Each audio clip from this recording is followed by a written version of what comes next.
बेटी ससुराल। कल तक तू थी अपनी पर हो गई आज पराई है। जा बेटी ससुराल में अब तुझे देता बाप विदाई है।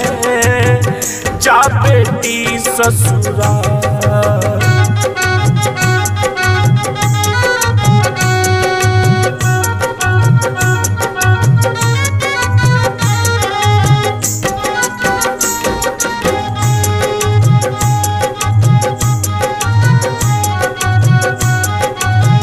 रंग बिरंगी तितली बनकर घर में उड़ती फिरती थी।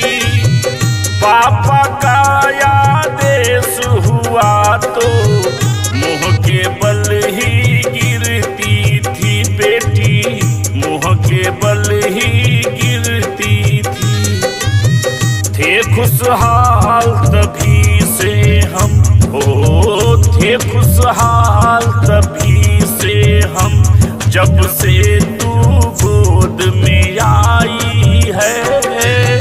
जा बेटी ससुराल में अब तुझे देता बाप विदाई है। जा बेटी ससुराल।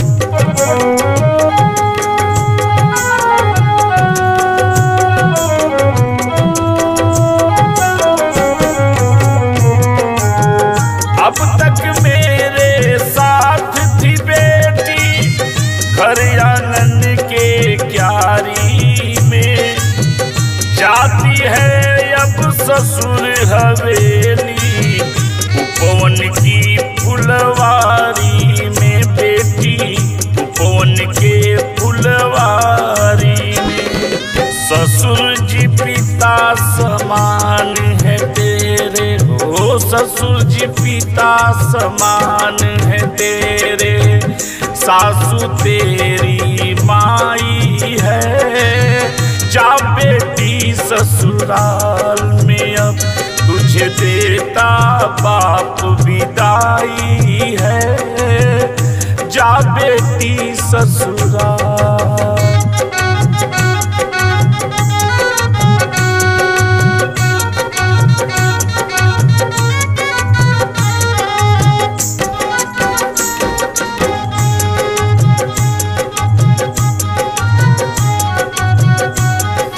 बसा नया घर जाके बेटी खुश रहना हर हाल में। याद न आए कभी हमारी प्यार मिले ससुराल में। बेटी प्यार मिले ससुराल में। भगवान सोच दे बस इतनी। भगवान सोच दे बस इतनी। बुराई कहाँ भलाई है। जा बेटी ससुराल में अब तुझे देता बाप विदाई है। जा बेटी ससुराल।